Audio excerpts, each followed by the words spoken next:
So very good evening. Welcome to Buddhist Jam Fellowship. Despite of the traffic, glad that you all make it. So tonight you have Bhante Kumara to share with us on the what, the how and the why of meditation. And I shall not just end the session with Bhante. Thank you. Thank you.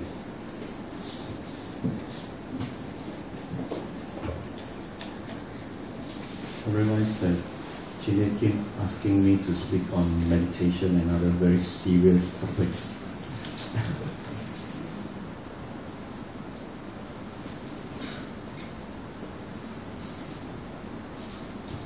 It's nice to see you all here, despite the traffic because of the rain. As usual, when it rains, people think twice about coming out.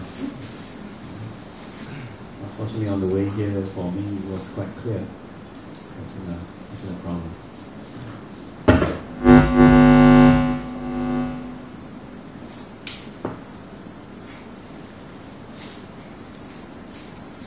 So the what, how, and the why of meditation.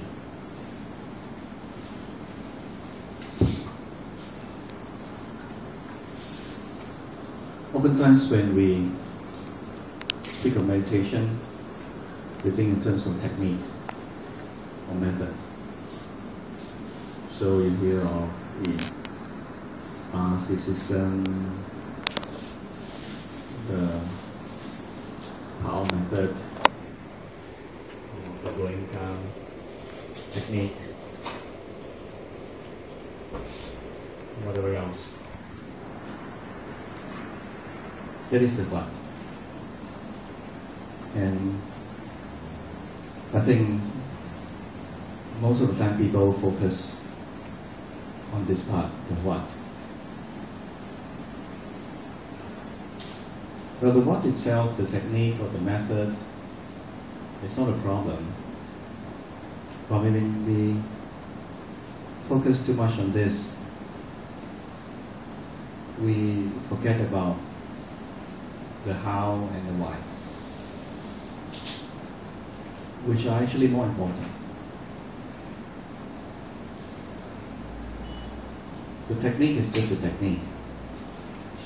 It's about the mechanics of it. And it's not the mechanics of it that helps us to be free from something. If you're just told to observe something over and over and over again, then if you're able to do that very well, then what you end up training yourself in is the skill of doing that. To observe that thing over and over again. You become very skilled in it. So next time when you think about meditation, you can quickly do that. But then again, that's just that. Doing something again and again and again. Some people take pride in being able to do that. Oftentimes, I hear of meditators saying, "Oh, so and so can sit very long." And Ajahn Chah would used to make a joke out of it. Well, the chickens also can sit for a long, long time. And you don't see them getting enlightenment.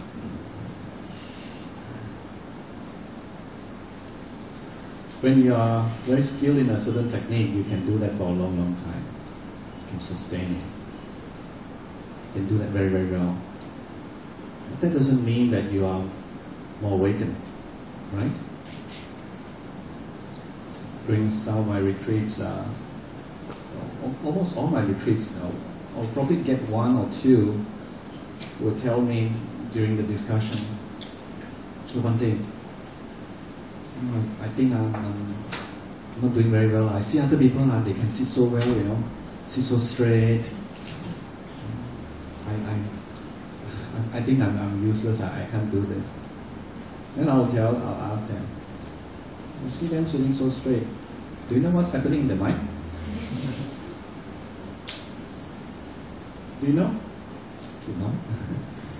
All you know, you could be fantasizing, right? What do you know? They read their mind. But people get attached to what they can see, what they can know. See for a long, long time means very good. See very straight means very good. But this is just part of the what. So when people comment on these things, it means this is what they think meditation is about. They will do the what, the technique, the form of it. But really this is just a form. My teacher always liked to emphasize, my teacher Xiao Teacher always like to emphasize, meditation is not body's work. Meditation is mind's work. Right? But then of course, even if we say mind, then the mind can also just be paying attention to something, this, again, or between this and that. There is a kind of meditation where you move the hand, and dynamic meditation, and that's very obviously people will see, oh, this is a new technique. But ultimately, even for the teacher of this dynamic meditation, ultimately for them, this is not the important thing. Ultimately, the important thing is still the mind. If you read the books by the founder of this technique, Long 14, you find that he talks a lot about the mind. So this is just something to start off with, the start of the engine, to help you to be aware, and also moving your hands will help you to not fall asleep. It's a way to start. When you observe the breathing, you use that as a way to start, to cultivate, to give you a basic in awareness, to stabilize the mind. Use techniques to do that. But to get attached to a technique misses out many other things. So now I'd like to talk about the how. And the how is what makes the what more useful. Now the how is about how to pay attention. Do you pay attention forcefully? Do you pay attention hoping to get something? Do you pay attention in order to try to get rid of something? The how. And it might seem to you that I'm speaking from, probably just my own thing. But if you look at the Noble Eightfold Path, look at the second path factor. What's that? Samasankappa, often translated as right thought. Yeah. But thought there's another word for thought, which is vitakka. Sankappa can have the meaning of thought, and Reverend Bhikkhu Bodhi also didn't quite like using the word thought. He said, nothing wrong with this word thought, but it's a bit too wide. Sankappa is something more restricted. And he prefers the word intention. Right intention. Well, I think last year I read more interesting, more experimental translation, which I like a lot. Right orientation. It's how you orientate the mind. And that reminds me of what my teacher uses. He said right attitude, although he never called this Samasankappa, but actually it actually fits in. To have the right attitude, right orientation in practice. That tells you the how. And we look at Samasankappa, there are three parts to it. First one is often translated as renunciation, nekkhamma. But when you use the word renunciation among Buddhists, they think shave off your hair and wear the robes. To them, it's renunciation. So, okay, we can't do this part, skip. No, that's not what it means. If you think in terms of right attitude or right orientation, what would renunciation mean? And you don't have to stick to this word renunciation. Essentially, it's about letting go, relinquishing, releasing. So, the attitude of letting go. And once I consider that, I remember Ajahn Chah's words on let go, something like do everything with a mind that's letting go. So that's the orientation, that's the attitude. If you think of meditation as something that you want to get, I meditate in order to get something, to get some blissful state, to get, to attain Sotapadhi, to attain enlightenment, to get this, to get that, and some people like to get psychic powers and all that stuff. Then you're already off the Noble Eightfold Path. You notice that? Yeah, you're already off it. Because the practice is about getting something. It's the opposite, it's not releasing. And some would often say that the path is not letting go. So actually in the Noble Eightfold Path it's already made quite clear in the second path factor. It's about relinquishing. It's not letting go, it's about renunciation.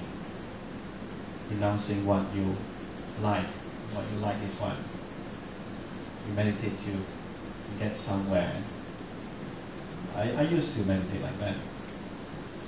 I remember when I was early in my practice, well, that's also partly because of the conditioning. People tend to talk a lot about, wow, so-and-so is Sotapanna now, you know, and we need to strive to attain Sotapadhi. Because next life you may not have a chance. So you better practice hard this life. So we always think in terms of trying to get somewhere. Okay, Arahant too high, but Sotapanna at least. Right? Yeah? Some of you may have had that kind of idea before. So it's not trying to get somewhere, but what is a Sotapanna? Sotapanna is just a word, it's just a label. And what does this label mean for a person who has attained Sotapanna? What does this mean? It means that he has dropped three things. Right? He has dropped doubt, he has dropped attachment to rites and rituals, or perhaps that's not complete. It means there's observances, various observances, yeah. And the other one is he has also dropped, what's that? I don't remember now. Wrong views. Okay, drop wrong views, meaning to say he understands the Four Noble Truth. Yeah. So it's about dropping. When you drop, you understand. You see things in a different way. When you drop the wrong views, then you can see things as they are. So it's about dropping. And the person who has dropped these three things is called this. Actually, so he didn't get something. He didn't attain this title. There's no, so now Sotapanna, one line here. It's not about that. Sakadagami, 2 lines. When we practice in that way, in order to get something, is it stressful or peaceful? Yeah? I'm trying to get something, get somewhere. You're not even being present. Whatever you're doing right now, in the back of the mind, I'm getting somewhere, I'm getting something. Can it be peaceful? It can't be. this is how I used to practice. I remember when I went to Burma for the first time in year 2000, went to the forest center of Pantitarama. I had this idea that many people who practice in that tradition, well, diligently, they can attain Sotapatti within 1 month. Many people did. Well, so the story goes. And so I thought, well, I'm going there for the Vasa, I get 3 months, surely I can do it. And so I went there and I practiced very hard, very diligently, in order to get somewhere, become somebody. Yeah, I'm going there and become somebody and come back and I'm somebody. So, well, I didn't become somebody. I got a big headache. That's what I got. In fact, it was pretty serious. I tried so hard, really pushed myself, because, well, that's also the idea that you get, that is, you have to try every moment. Don't miss the moment. And from the morning, from the time that you wake up, you have to be aware. And of course, that's very tiring. There's no relaxation at all. Trying to get something, to get somewhere. It came to a point that I realized that I wasn't able to sleep well. I had difficulty falling asleep. And when I did fall asleep, I would wake up in 2 hours' time. So then I'll try to get back to sleep. And if I could, I wake up again in 2 hours' time. And this end went on for days. So you can expect me to get very, very tired. Besides being tense. The reason why I couldn't sleep well because I was tensed up. So then I, up to a point when I thought, well, I can't go on like this. I went to the doctor, a resident doctor, retired doctor. And after describing to him my situation, prescribed to me some drugs. One of it is an anti-anxiety pill. So it was quite a difficult pill to swallow. Not that the pill was large. People who have anxiety would go for meditation for a cure, right? So I went the other way around. So that's why the pill was so difficult to swallow. I wasn't.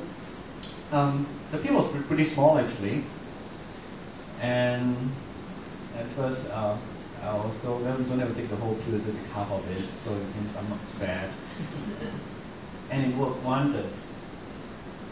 That very night I could sleep very, very well. I didn't wake up at all.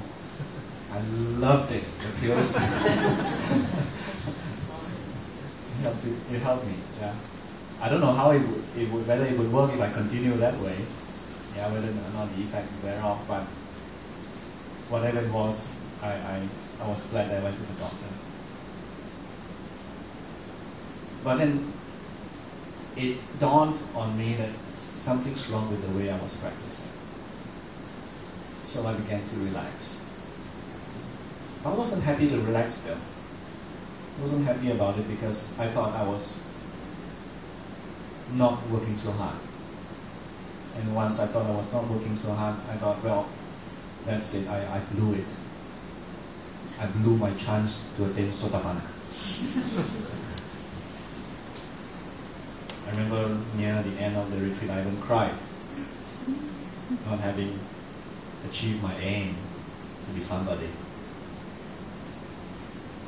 Looking back, it wasn't too different from a worldly goal. Still trying to be somebody, trying to get somewhere. They're trying to climb the corporate ladder, except this so-called spiritual ladder. which I wasn't actually climbing up, I was actually going down. So that's really not the right way. After that, I went to my, until now, my teacher's place, Saturday Chinese place, Xiaoming. And then I learned about right attitude. I learned a lot, but I wasn't able to put much into practice. I mean, to the point where I could really make progress in his teachings. Because I would spend time to unknot myself. And when I was there, a young monk, told me, well, yeah, this is the meditation hospital. Lots of people who get tensed up elsewhere, they come here to be healed. This is the hospital. And I saw some who were worse than me. There was one lady who was so tense that she had to hold the wall to move. It was that bad.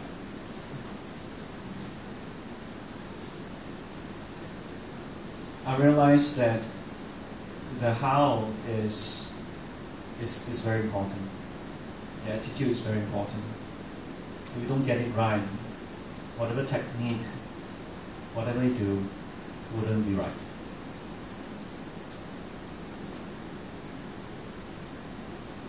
Because whatever you do, you get tensed up. And when you get tensed up, there's no samadhi. Part of the problem was also because I had a wrong idea what samadhi was. For me, then samadhi is about concentration, it's about concentrating. And not just concentration, but effortful concentration. And what was I trying to do? I was trying to penetrate into the truth. So I was watching like this laser-like things, trying to penetrate through the truth. And I remember last time before I went to Burma, I did try to. One time I was sitting. This was in Kumara, and I already had this headache on my head. And as I watched it, it was like palpitating. And it was very interesting because at that time I was very relaxed. But the tension was built up early on. I was doing like this. And I thought, well, this is not concentration. I should need to concentrate by narrowing down the area of attention. So I did that, narrow down to a very, very small point to get one-pointedness now. It's not what we got 1 point, like that 1 point now, yeah. And I later realized that one-pointedness is a wrong translation. So one-pointedness, my understanding then. So, and I noticed that there's this little things like going.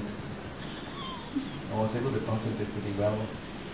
I was still young, I'm still young. But I was younger than I had the energy. And as I paid more attention, okay, well, maybe I could go further. So I thought, if I paid more attention, it felt like in the beginning it was like, when it was like this, I could notice that there were actually like many dots, and so I narrowed it down to just one. And as I narrowed down to one, I realized that, okay, maybe I should watch further and see more, and then each one of that felt like a pull. And as I watched this pull, for every pull is actually many little vibrations for every pull, which is actually a single pull is very fast. It's very fast, and but within each of it, it's a vibration. There are many little movements. But by then I was very tired. I couldn't go any further. I could still continue to observe this, but I was tired. I couldn't go any further. Somebody told me that you actually can go 7 layers down. But what for? What for? If you can go 7 layers down, maybe you can go 700 layers. And then what? Maybe you can get to the subatomic level. And then what? Here I'll go to the why. Why do we meditate? Why do we meditate? What for? To see subatomic particles? To be able to sit for a long, long time? To be able to see lights? Well, I've seen lights. Didn't do me any good. Besides lights, other things too, but didn't do me any good. What for? What's the purpose of meditation? You know, right? What's the purpose? Yeah? To sitting as it is for what? What's the ultimate purpose? To free yourself from suffering. Yeah, that's the ultimate purpose. Not seeing lights, not seeing subatomic particles, not to be able to sit for a long, long time like a chicken. To free yourself from suffering, that's the why. Oftentimes people forget why to meditate in the first place.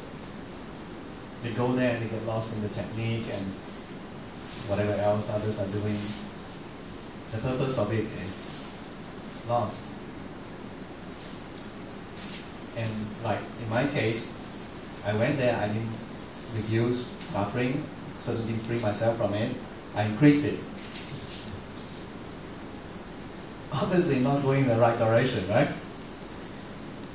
And I've met people who, like me in that case, in that situation, and others too, who came out worse than before.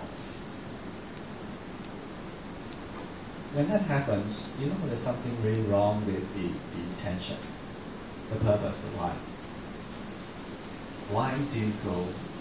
Why do you practice? Why do you meditate? Why? If you don't get this right, you won't be able to do the how correctly. You certainly won't be able to do the what correctly. What is it for? I always like to refer to the instruction that the Buddha gave for the First Noble Truth. You know the First Noble Truth, right? Everybody knows, I suppose, here. And that's suffering, dukkha. Or some people don't like the word suffering, that sounds too strong. Venerable Thanissaro like to use the word stress. Maybe that's better. Stress could include physical stress, could include mental stress, and it can range from a very serious kind of stress to very subtle stress. And the Buddha's instruction for the First Noble Truth is stress, dukkha, is to be fully understood. Parinyeya is the word used in Pali. Nyeya is should be, but it should be known. Pali means around, meaning it's something that we need to know around from all angles. There's something, that's the purpose of the practice, is to understand suffering from various angles. Not my suffering. In fact, I'm practicing, and it's mine that I need to understand. If you're practicing, it's yours that you need to understand. Not the suffering in the books. The books give you ideas, but the thing to understand is what you can see for yourself. But that's not what people normally do when they meditate, right? When they meditate, they want to be quickly free from suffering. They want to get into blissful states. If an unhappy thought arises, what do? Push it away, right? Don't think about it. Whatever method that you use will be used to get rid of stress, to get rid of unhappy thoughts, to get rid of unpleasant feelings. So in that way, do you get to understand it? No, because what you're doing is just busy trying to push it off. But the nature of the mind is this: when it settles, when all your unhappiness, unhappy stuff that are unresolved will become clear to you, it will pop up. Then when it pops up, you push it away, okay, maybe you can, but then you miss the chance. In my experience in meditation, I realized that I get to meet a lot of unresolved issues within the heart, one after another. And you clear them off one by one. The biggies first. Usually the biggest one will come first. And you can clear that off, then the rest would seem small compared to the first one. You have the confidence. But it's the biggie that's hard to deal with, isn't it? So the practice is about trying to understand that, of course you can't, if it's too strong for you, you can't jump headlong into it. It's too hard. But ultimately the idea is this: the practice should lead you to the understanding of suffering in order to be free from suffering. Because understanding of suffering will include the second noble truth, that is craving. Because that's the cause of suffering, the origin of it, where it comes from. So we need to understand that one as well when we talk about suffering. When we understand them well enough, then we get to do what the Buddha instructed for the second noble truth. That the cause of suffering, craving, is to be abandoned. We Buddhists often have a wrong understanding of how to do that. We think, okay, now I have a desire, okay, no, I shouldn't desire this. So you try to push it away. It's as if, almost as a puritanical kind of approach, you know, desire is bad. Don't think this, don't even consider it. Push it off. Well, does that work? For a while it can. After that it comes back. There's this interesting story I heard from a student of mine. She went in a supermarket and she saw something that she liked. And she wanted to buy it. Eagerness was strong, you know, desire was strong. And she told herself, no! And she walked out. But after that, when she has gone back home, she started thinking about it. And she couldn't stop thinking about it. And it disturbed her so much that she went back to the smoker and lied.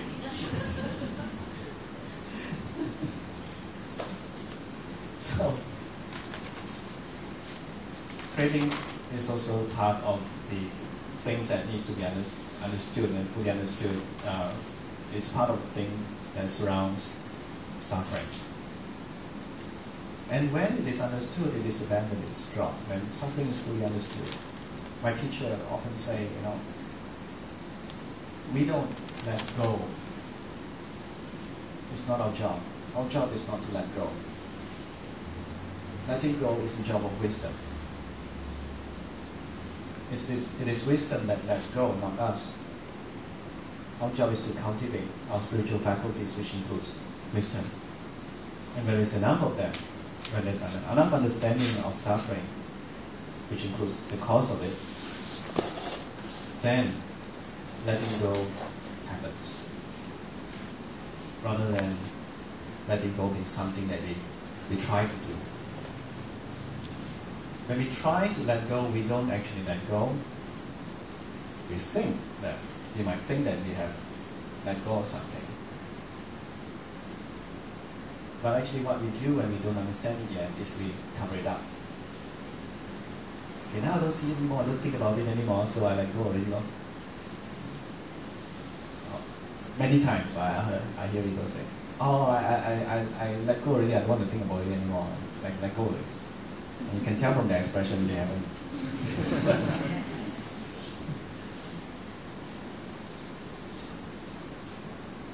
So, letting go involves, letting go requires wisdom. And in order to come to that point, which is the why of our practice, we do need the how. We need the right how to practice. And we do need some kind of technique, some kind of method to start off with, the what. It's necessary. But we shouldn't forget why we are doing it in the first place. Because if we forget that part, then we end up getting lost in the technique, this and that. So we need to understand this whole thing so that we don't get lost in the practice. We just don't go and do and do and do and do. I know people who are practicing for decades, and then if you ask me whether they improve in terms of character, I'd say no. You probably met them, and maybe some of them got worse. So because the purpose of the practice, I believe the how and they got the what very well, but they didn't get the how and the why, particularly the why. So just continue to do, and maybe they realize that they're not getting anywhere, but feeling is strong. I've been doing this for so long and I'm not going to let it go. So that's where the ego comes in. So I mean, I practice meditation for how many years already? I go for 1 year retreat, but they're still going around like this. So I hope you understand that what the practice is about. Okay, what? There are many ways, but more important than that is the how they do it. Is it about getting something, trying to get something, or is it about letting go? Oh, one thing that I missed out in that letting go in the how part is we need to do it in a not forceful way, because it's clearly in the Noble Eightfold Path, in the second path factor, that it has to be done without ill will and without violence. Some people meditate rather violently. When thoughts come in, they try to push it off. There's a lot of violence in it. I remember when I was practicing last time in the wrong way, and thoughts came in, I was told to note, and my noting was like a kick. It was like kicking on the thought. It was very forceful, boom. So the right thing is, if you want to look at non-ill will and non-violence, and put it in positive terms, you could say with kindness and gentleness. So you check if your practice is kind, check if your practice is gentle. That doesn't mean that you're not firm. You need to be firm, especially when defilements are very strong. You need to be firm. But that doesn't mean that you have to be violent or unkind. So with this part in, if you have some kind of method to start off with, that's fine. But then it's the how that is important, more important than this part. And ultimately it's the why that governs the whole thing. So I hope you got this idea. You have a better idea of this, and then with that you are able to practice better. Maybe you have to rethink your practice and make it work for you. Okay, that's all I have to say. If you have questions, I'd love to hear it.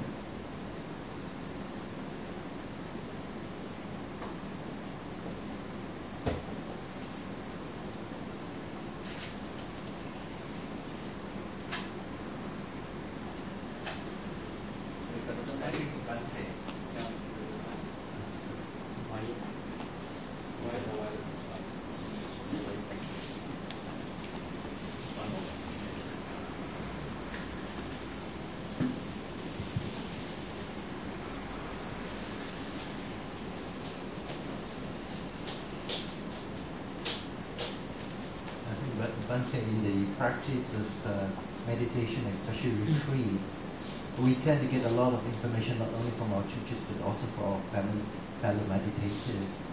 And it is the fellow meditators that somehow put forward this, I would say almost like a superstition on meditation. They are the ones who put in the pressure, they are the ones that you say that you must watch it in a certain way. If you have a pain, you've got to watch the pain until it disappears. Oh yeah. I love that one. Yeah, and you're not working hard enough, you're not mindful, you're not a good meditator, you're wasting your time. Don't spend your time doing other methods like metta, you're wasting your time. you must take the fastest way in order to reach Nibbana. So I think all these things putting a lot of stress. I myself have gone for meditation using some of these approaches, and what I had was really a headache. And you get lots of frustration. It's almost like going for it's a lay life, putting certain goals, trying to achieve certain kind of goals. Exactly, exactly. And as a result of which, I think I have left retreat for quite a while and spent a lot of time doing really metta. And recently, in my current retreat that I have done, just use a completely different approach. Yes. And it's more relaxed. It's more like giving in and listening to yourself. Yes. Yes, and also don't not trying to fight. And even if thoughts comes to your mind, you just watch it, because you need to understand whether they're good thoughts or bad thoughts. You just watch it. So it becomes more relaxed, and meditation becomes more fulfilling that way. And I think this superstition that is circulating within the retreat centers is really actually creating these teachers around. Right. And also causing a lot of dropouts. Yes, so yes. And a lot of suffering. A lot of suffering as well. We basically went through the same thing.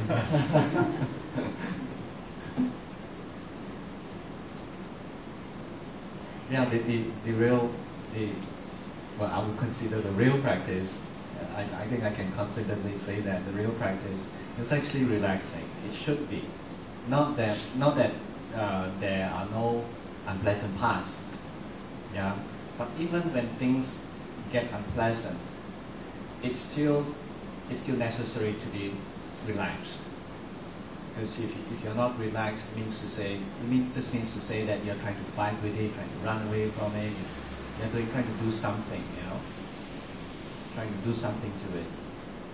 So once you're not relaxed, check how you are practicing. Stop whatever you're doing, because you're doing it wrong. It's like if you were to be going in the wrong direction, driving a car in a kampong, circling around, you realize that you're in the wrong direction. Stopping is the most progressive thing to do. Stop and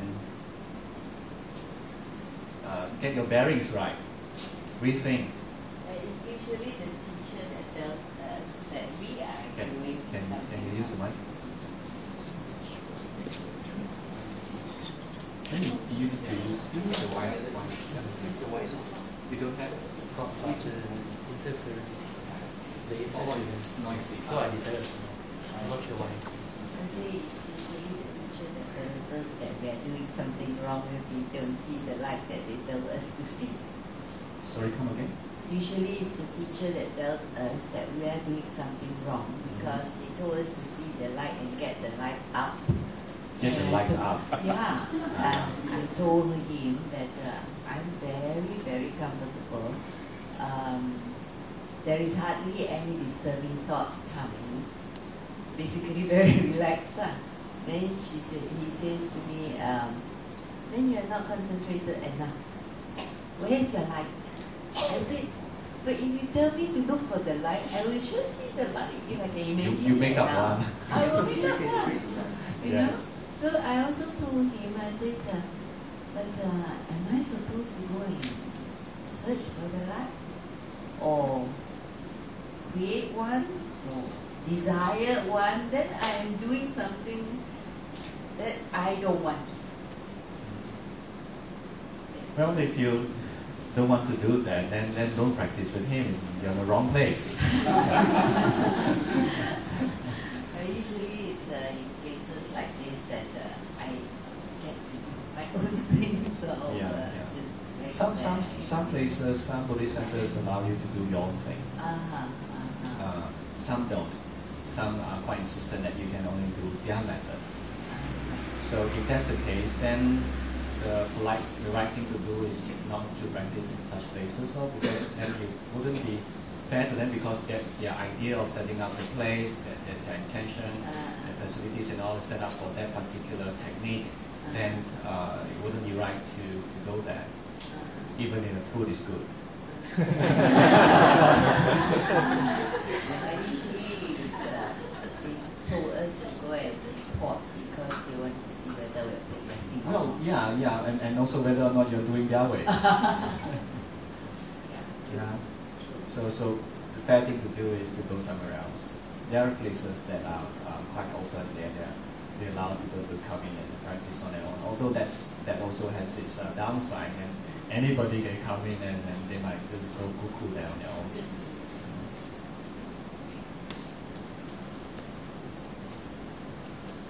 If anybody would like to speak, please just come over here because that's the length of the wire.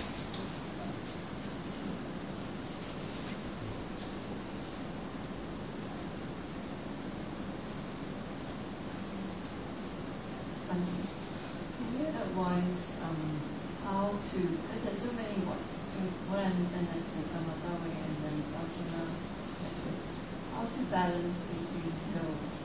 And is there a right time to use one, a right time to use another? Or is it kind of like a balance of both? Because the sutta says one thing, when you go to different retreats, your what is kind of different, when you try different things. So now that I've been more exposed to Sayadaw's teaching, but sometimes when I go for other short retreats, they emphasize slightly different things. So is there a way to kind of strike a middle ground? Or can you give your advice and guidance? When it comes to the term samatha vipassana, it gets pretty complex. More complex than most of you here can imagine.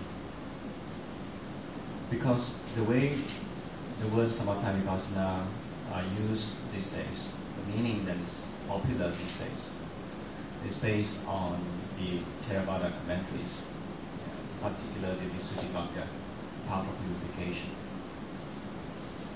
Whereas, if you were to read the suttas without the lens of the commentaries, reading just the suttas, you find that these two words mean different things. They are not two different techniques. They are not two different systems of meditation. They are actually two essential qualities of the path. And these two essential qualities need to come in together. They need to be there. Both of them need to be developed. These days we talk about samatha is not necessary, only vipassana is necessary. And that is true if you are using these two words in that context, in the traditional Theravada context. If you refer to the suttas, they are using these two words in a very different way. Like for example, in the sutta it talks about samatha preceded by vipassana is one way, and vipassana preceded by samatha is one way. I suppose you have read about that. And there is the other one is samatha and vipassana together. Venvatarisaru translated as in tandem. The Pali word is yuktanatta, and the literal meaning of it is yoke tied. It's like two cows that are tied together, yeah, they're yoked together, and they pull a bullock cart. So if you give this cow a Pali name, samatha, and this cow a Pali name, vipassana, and if you think in terms of these two words that's used these days, meaning when you can do vipassana, you can do samatha. If you do samatha, you cannot do vipassana. Means what? And the one cow has to go, but these two are tied together. And if you're the commentaries try to explain away this to say that, oh, it means that you alternate. You do this one first, then you do this one. But when you yoke two cows together, one cow can't move first without the other cow. You can't have cow vipassana go first and cow samatha go next, and you can't have that. It means to say these two things it's possible to cultivate these two things together. They are not mutually exclusive. So the meaning that is used in the suttas are different from how these two words are popularly used these days. I'm not going to go into details because Bandya Dachita is going to have a workshop on samatha and vipassana. So if you're interested, attend the workshop. Okay, that saves my job. Since we won't try to explain further, and I think he can explain it much, much better because he has done extensive study into the suttas. I think my question is, in practice, how that? Okay, the samatha that is popular these days, that is about concentration, it's about having light Cannot be found in the suttas. It can't be found. There's nothing in the suttas that talk of the practice in that way. Zero. So if you want to practice that, it's okay, it's up to you. But if you look at the suttas, you can't find such a practice there. So there's actually no such thing as a balance there. If you do that, then you gain whatever benefit that comes out of that. If you do the another way, then you gain whatever benefits that come out of that. And in the case of these two kinds of practice, they are not, you can't put them together. It's either this or that. In the beginning, it might seem like you can, but eventually they have to part ways. So it's not a question about how to balance. It's a question about what do you want? What do you want out of practice? In other words, why? Why do you practice? So if your purpose is a particular purpose, then you practice, you choose the kind of practice that leads that to what you want. So it's a question for yourself. Yeah.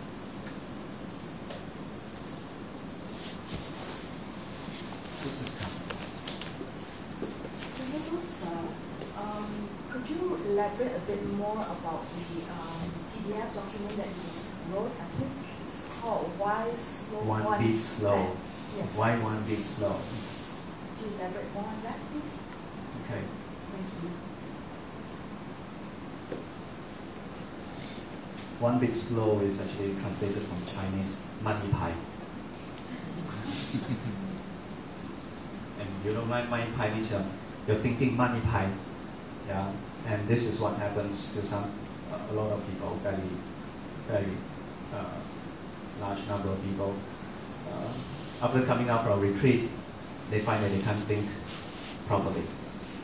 They want to think, they have to think a bit, and then they are able to think that, or even to say something. I remember reading Venerable Tiradhamo's, what is it? Is it Tiradhamo? The monk who was, the Ajahn Chah tradition monk who was in New Zealand. I think it was Tiradhamo. He said once he was practicing and he was into this concentrating mode. And someone came in to his gudi and didn't see him at first, then later saw him in the corner and went up to him and said, "Hi, I'm John." He's a foreigner. and then he just, well, "Oh, hi,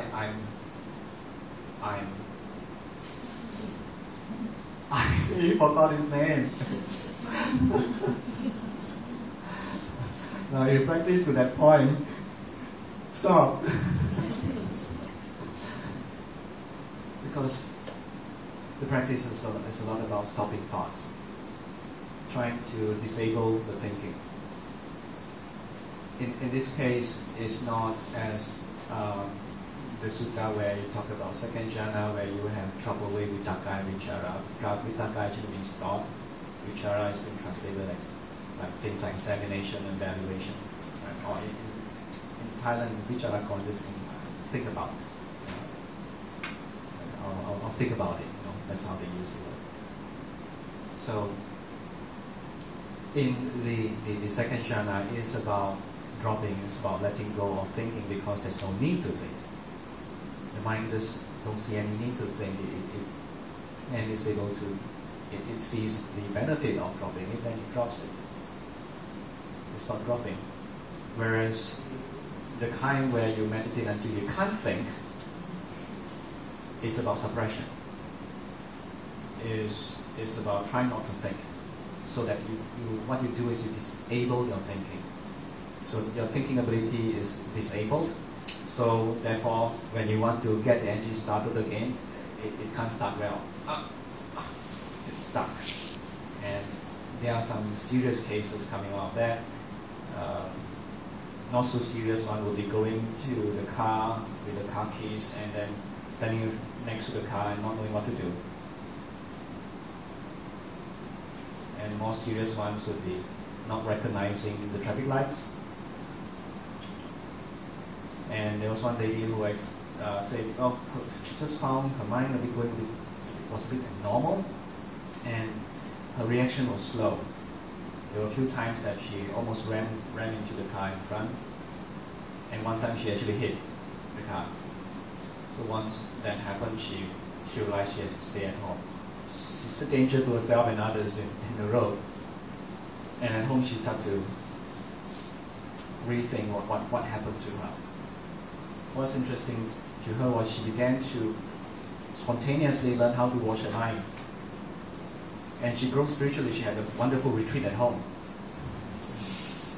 She stopped going out, and then she was able to progress very well, and she said lots of stuff came up. She realized that she was suppressing a lot of things came up, and she was able to release them. And after releasing them, she found that she had lots of love. Because when the heart opens up and release all these things that you have held in, your heart opens up.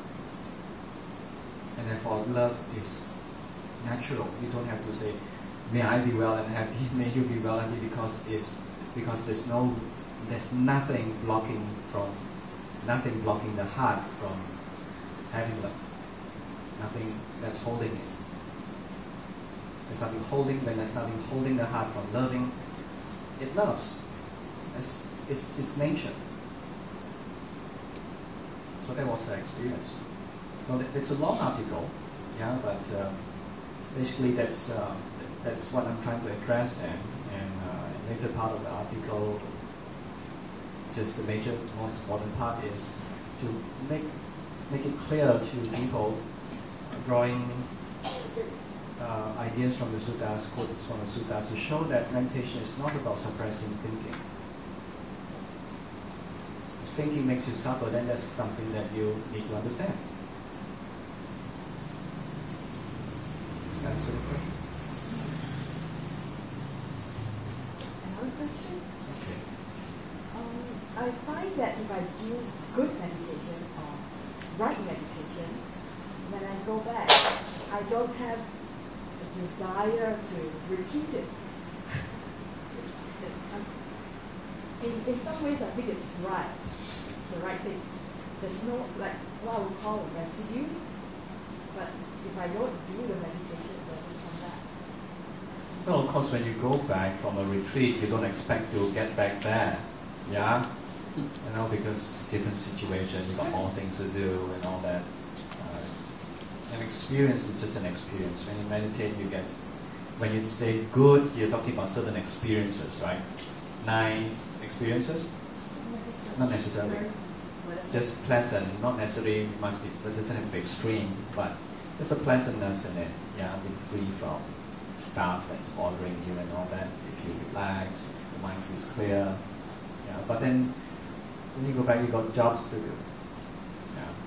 And yes, I would say there's nothing wrong with it because you're not expecting something. But still, you are trying to maintain awareness, right? Or not at all. You drop the whole thing. No, what I meant was there was no, like in ordinary life, if you achieve something good, Right. there is like the residual desire to repeat it or better it. But for meditation, Okay. it doesn't seem to be. Yeah, there. if you're doing it right, whatever is done is over. It's over, it's gone. If you drop it off, I mean, you can still remember it, but it's over.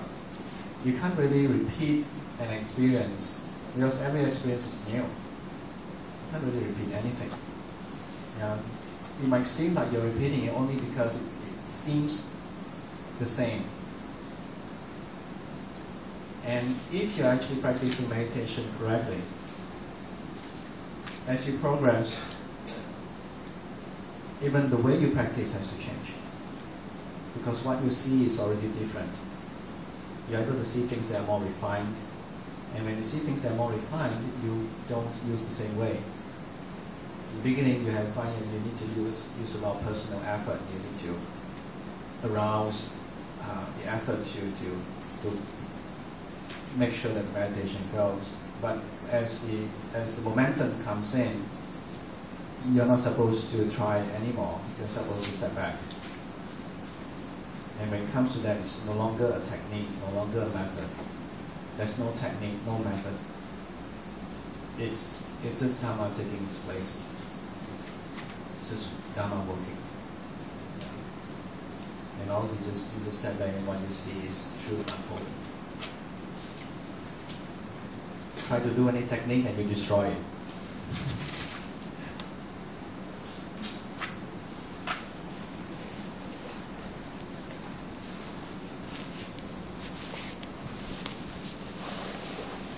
Any more questions?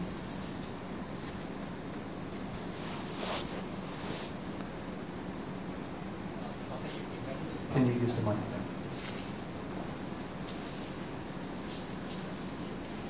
Those in the back, if you have questions to ask, can you just move behind here? So, yeah, you can have a continuous flow.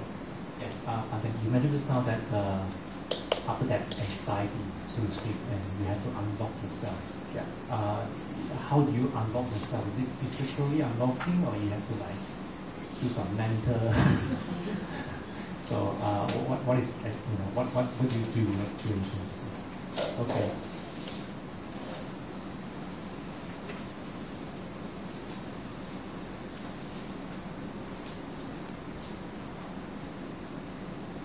At the time, it's just a lot of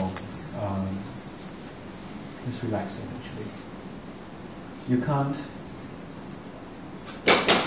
can't really technique yourself into unscrew yourself because it's all over. So it's more of just reminding yourself to relax. Just check what are you doing. You see, when the body is feeling unpleasant, it's all tensed up. It doesn't feel nice. What we do is actually we tense up more if we are not careful. Yeah, it's just like if you were to hit something and get cut somewhere, just one part of your body and your whole body tensed up, right? Because of the aversion to that. So when it's unpleasant, you need to watch the aversion to it. So what's useful would be to check what are you doing. Not just what you're doing, whether you're walking or sitting, but what are you doing mentally? Why are you making it worse? Or are you stepping back and let it relax? Sometimes I was able to do it, sometimes I wasn't. I was at that time still struggling as in to reorientate myself because it was tensed up. How to practice without tensing up? That was a struggle. That was a challenge. So at that time I didn't know how, but now I would be able to give that advice. When people get into this kind of thing, or beginning to get into this kind of thing, I'd be able to tell, yeah. It's best to note is to detect this early. When I see that, I just tell them, stop trying to meditate. Just stop. Stop trying to meditate. Because for this person, whatever ideas they have about meditation is wrong. It's getting them into trouble. So when you say stop trying to meditate, it means don't do that. Whatever it means to that person, just stop it. And of course, if you tell that person, usually they get very disappointed. They'll be very reluctant because these are the people who are the, they are the push type. They are very driven people, and tell them to not do it. They will be very reluctant. But if they have some faith and they also suffered enough doing that, then they are more willing to. And just tell them to stop. It doesn't mean that you're going to stop meditating forever, but at the moment you're going the wrong direction. So stopping is the best thing to do. And only when you stop doing whatever that you're doing, then there is a chance for the body to relax, for the mind to relax. And also for such people, my teacher gave a very good technique, good way, is that when they would say, the moment I sit cross-legged like that, my tension comes. So because of the idea, oh, I'm getting into meditation mode, so all the ideas about how it should be all comes in, and that already makes you tense up. So my teacher will say, okay, don't sit like this. You can sit like that. You can sit like that. Whatever way, you can sit on the chair. You can sit any way. You can sit like that. Any way that would remind you of your meditation, because the body and the mind has a connection. So when you sit in a different way, the mind thinks that you're not meditating. So bluff the mind now. I sit like that. And so don't try to meditate, just sit like that.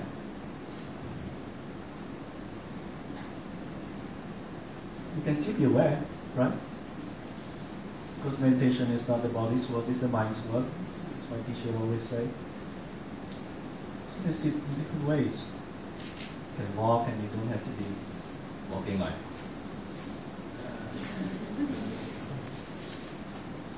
just walk. The Buddha didn't say walk like that. The Buddha said in the sutta, as he walks, he knows I'm walking. That's all. That's all. It's very, very simple. It's very, very uncomplicated. And we have made it so complicated. So just walk and sit, and you don't have to sit cross-legged. There's no rule that it has to be like that. And don't even close your eyes. Really, in the sutta, I never say close your eyes. I haven't found it. And some people say, how close your eyes then? How to concentrate, how to meditate? Then I ask them, when you walk, your eyes close or open? Right? It's the same. You can still be practicing. Just matter of being aware. Just sit down and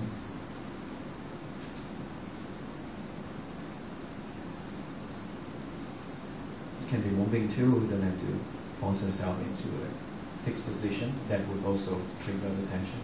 Yeah, if you are gotten into that. So just relax. Then eventually it releases, the body starts to release. It might take some time. If you're able to just allow yourself to relax, then it's faster. But if you don't know how to do it, it might take a long time, maybe months. My experience, a long time. My first experience of getting tensed up, I remember I was a student in university, and I found out that whenever I try to read, I can't read more than 5 minutes. So imagine a university student can't read more than 5 minutes. And that went on for about 6 months. So if you just continue to just allow yourself to relax, and that doesn't mean not being aware. Awareness still there, but it doesn't need a lot of effort. Yeah, like you're touching your leg now. Can you feel it? Do you need to use a lot of effort? Yeah, that's it. You're nodding your head. You're looking over here. You know that you're looking. You're aware of that. Does that require a lot of effort? No. That's all. That's as much effort as you need. You don't have to focus hard or forcefully. And with that kind of effort, then it's more sustainable. It's a marathon, not a 100-meter dash. More than a marathon, it's a lifelong marathon. So you go, you know, like 1 week meditation retreat, I better be, you know.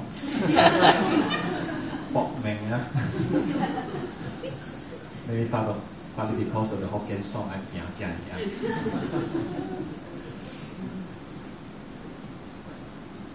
Does that answer your question?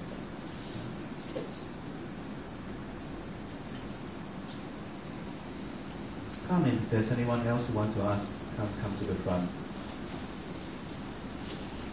Come now, better. Okay. Yeah. Just a question to ask whether it is. You see, usually the yogi who comes I mean, I don't know how to put it right or wrong, so I just ask the question. Usually when ladies, when they come, the yogis come for meditation retreat, we are told to observe the 9 precepts. 8 precepts. 8 precepts, yeah. So it involves like not putting on like some colors. Sometimes they can look Makeup. very sickly, very sickly, and they don't even like the way they look. They look so sickly, and because they don't even like the way they look, so that affects their well-being.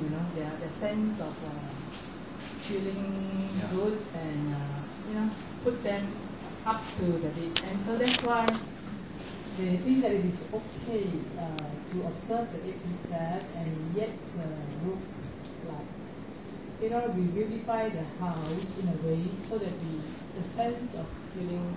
So you're talking about putting on some makeup? Not really, but a bit of colors.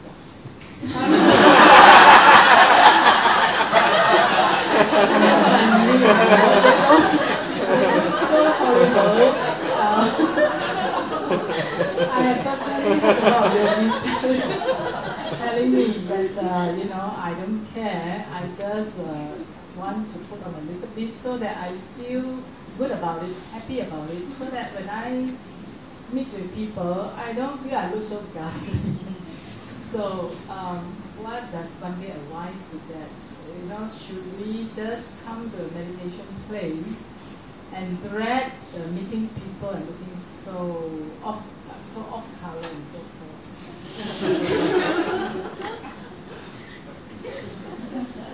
Sorry. Yeah, but I suggest that they speak to the teacher. Yeah, because if the teacher says that they should observe the 8 precepts, then they should, unless the teacher says, well, okay, for your case, you can have some colors. So what about if To be fair, right? Then otherwise you'll be chanting in front of, and you're observing Naja Kita on the what's it called, Malakanda Vidipanantharana Mandana, all the stuff. If you say you're going to observe it, then you don't observe it, then it's a lying to yourself, isn't it? No, but I'm saying like in the sense of it, you put on the colors as a respect, that. To who? Yes, respect of treating yourself properly, with respect, and not look so. I'm sure it's nothing to do with the ego. It is to do with like we invited guests to our house. We clean the house, we put the furniture properly, and the place looks pleasant. Or it seems like we adorn the altar with flowers and with cleanliness and so on. More hands. More. It's a good idea when you go to a retreat to be properly dressed, comb your hair nicely. That's enough. Whereas for the rest, I rather see their true colors. I don't know whether you can you look at it at how I am trying to say in the sense I know maybe some people will feel quite uncomfortable and things like that. Maybe, as you say, they're sickly and then they feel ashamed or embarrassed that about their looks, and if they don't put on something, they will feel quite uncomfortable. So whatever it is, I suggest the best thing to do is to check with the teacher. Yeah, that's why they say it's a sense of like what do you call this? A feel good thing, Like for example, it's definitely not. Sorry, it's definitely not ego and to attract. It is just a matter of feel good. Something that you would do like to relax. Instead, I would use that situation as the point of practice. Who are you? Are you your face? Yeah. again, Well, I would yeah, ask that person. Yeah, what and do you- again, I would like to say that it is about the feel-good factor, The about feel-good factor relaxing. because relaxing, is because they're attached to how they look. So, as a meditation teacher, our job is to teach people to let go. So if we don't, then we are not doing our job. Yeah, we are supposed to teach them the right way of thinking. How do you view yourself? You see this as who you are. As Ajahn Sumedho say, whatever you think you are, that's not who you are. So for me, I would use that as a point of teaching.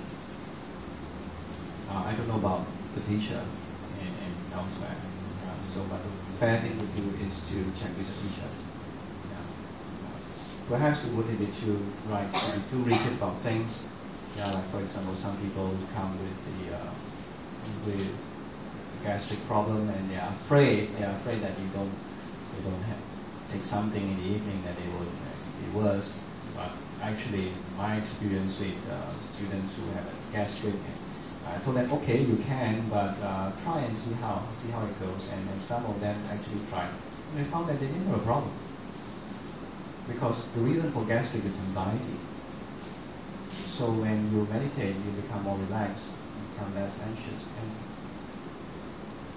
there's no problem. I told them that, okay, if you need, when there's this honey drink, you can gulp down the honey if you like. It's available, and that should be enough. So no need for cereals and stuff actually. So and then they managed. They found that they didn't need anything special. So I suppose if they can even for gastric, they can find themselves not having to eat. I suppose this is not really that necessary. But anyhow, the best thing to us is speak to a teacher. Maybe it's a very subtle thing, like they say it's not ego or it's not this and that. Maybe in the end they minded, so that's maybe Well, they mind it because they think it's who they are. Yeah, maybe that. Now, if somebody else's face, they wouldn't mind that.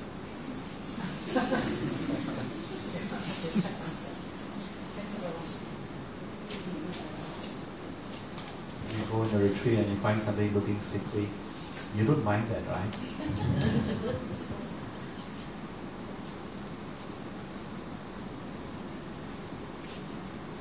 Any more? There's no more, then we just we'll end here. Let me sum up a little. So I started off by saying that often in meditation we focus too much on what, the technique, the method, the system, and we neglect the how, as in terms of sammasankappa. It's a practice of letting go, it's a practice that should be kind and gentle. And that ultimately we need to be sure that we are having the right reason, we are having this, we have a proper purpose of the practice, the why, and that is about the real one when it comes to the Buddhist practice is about being free from suffering. So, and I say that it's very important to get this right so that your practice would work for you. So that's all I have to say. Good night. Sadhu, sadhu, sadhu.